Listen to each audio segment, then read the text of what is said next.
Throughout history, dietary laws have played a crucial role in shaping religious beliefs and practices. They often serve as a testament to faith, obedience, and a desire to live in accordance with divine will. From ancient times to the present day, these laws have influenced the culinary traditions and cultural identities of countless individuals across the globe. These dietary regulations, often rooted in sacred texts and interpretations, offer a fascinating glimpse into the intersection of faith, culture, and daily life. For many religions, food is not merely a source of sustenance, but carries profound spiritual significance.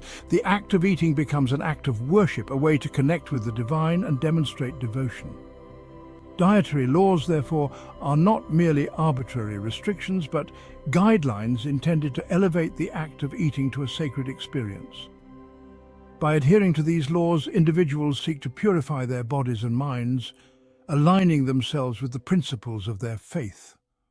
The origins of these dietary laws are diverse and often complex. Some are rooted in ancient health practices, reflecting a time when certain foods posed significant health risks. Others stem from symbolic interpretations of animals and their behavior, imbuing them with spiritual meaning.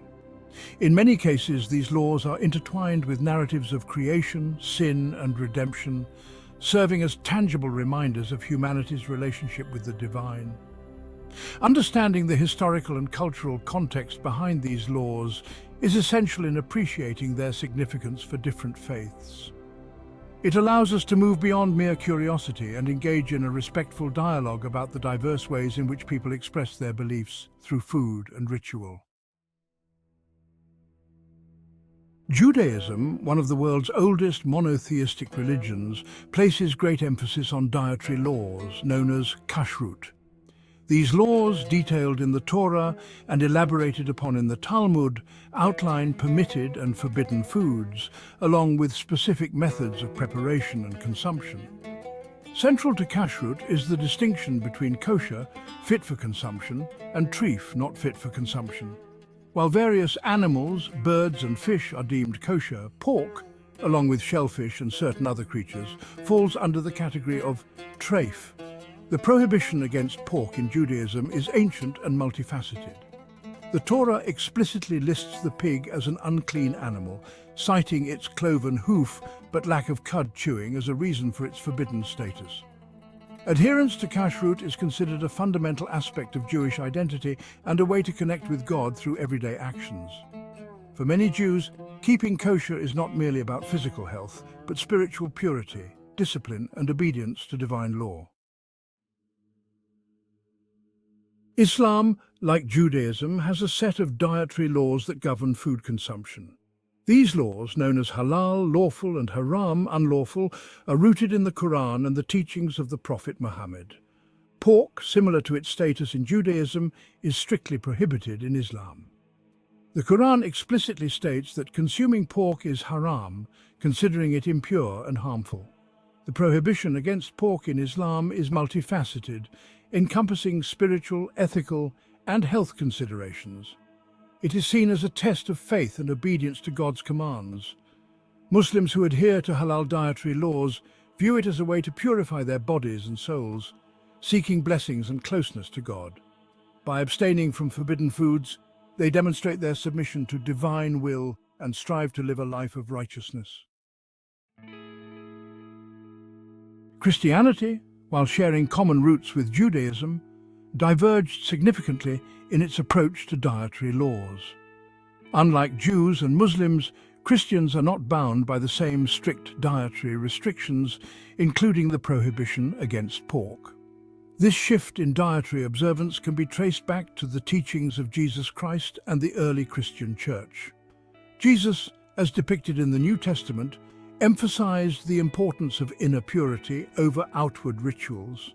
The Apostle Paul, a key figure in early Christianity, further emphasized this point, stating that all foods are clean and that it is not what enters the mouth that defiles a person, but what comes out of the heart.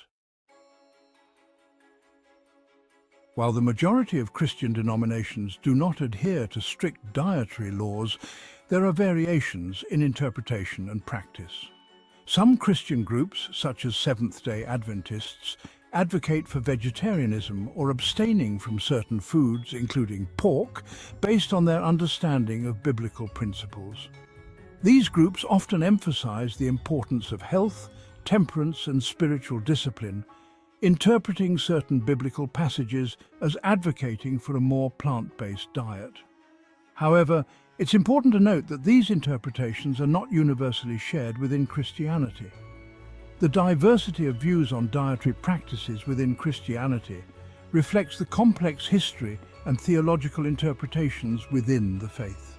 While some emphasize personal freedom and grace, others focus on the importance of aligning one's lifestyle with biblical teachings. Section 6. Health and Hygiene. A practical perspective. Beyond religious beliefs, the prohibition against pork in certain cultures and time periods can be understood through the lens of health and hygiene. In ancient times, raising pigs posed significant health risks due to their susceptibility to parasites and diseases. Pigs, unlike ruminant animals like cows, are susceptible to trichinosis, a parasitic infection that can cause serious illness in humans. In societies without modern sanitation and food safety practices, consuming pork carried a higher risk of disease transmission. While these health concerns may have contributed to the development of dietary laws in the past, it's important to note that modern farming practices and food safety regulations have significantly reduced the risks associated with pork consumption. Section 7. Symbolism and spiritual significance. The prohibition against pork in some religions is often laden with symbolism and spiritual meaning. In certain cultures, pigs have been associated with uncleanliness, impurity, and even gluttony. The pig's natural behavior, such as rooting in the mud, contributed to its negative perception in some societies. This perception, coupled with religious interpretations, solidified the pig's status as a forbidden animal. By abstaining from pork, adherents to these dietary laws sought to distance themselves from what they perceived as negative traits and align themselves with purity and spiritual elevation. Section 8. Respecting different traditions. In a world of diverse cultures and beliefs, it's essential to approach dietary practices with sensitivity and respect. While one person's food choices may differ from our own, understanding the reasons behind these choices fosters empathy and tolerance.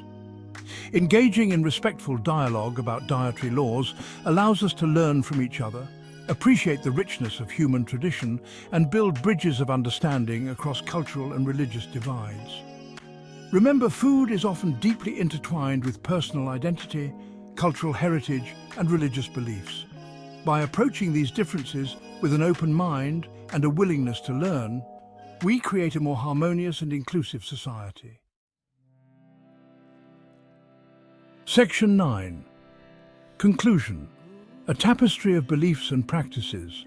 Dietary laws, from the prohibition against pork to the intricate rules governing kosher and halal practices, offer a fascinating glimpse into the diversity of human beliefs and practices. These laws, often rooted in ancient traditions, religious texts, and cultural norms, continue to shape the lives of billions around the world. While the reasons behind these dietary laws may vary, they all reflect a fundamental human desire to connect with the divine, live a life of purpose and meaning, and find unity within their respective communities. By understanding the historical, cultural, and religious contexts behind these practices, we cultivate respect for the tapestry of beliefs that make up our world. As we navigate the complexities of our globalized society, may we approach differences in dietary practices with curiosity, sensitivity, and a genuine desire to learn from one another. If you're a fan of awesome videos, then you need to hit that subscribe button right now. We've got everything from jaw-dropping moments to laugh-out-loud fun. And guess what? You don't want to miss a single second. So hit that subscribe button and ring the bell to get notified as soon as we drop a new video. Enjoyed this video? Give it a thumbs up and share it with your friends. We want to hear from you too. Got questions, suggestions, or just want to say hi? Drop a comment below. We love chatting with you and your feedback means the world to us. Thanks a ton for watching. See you in the next video.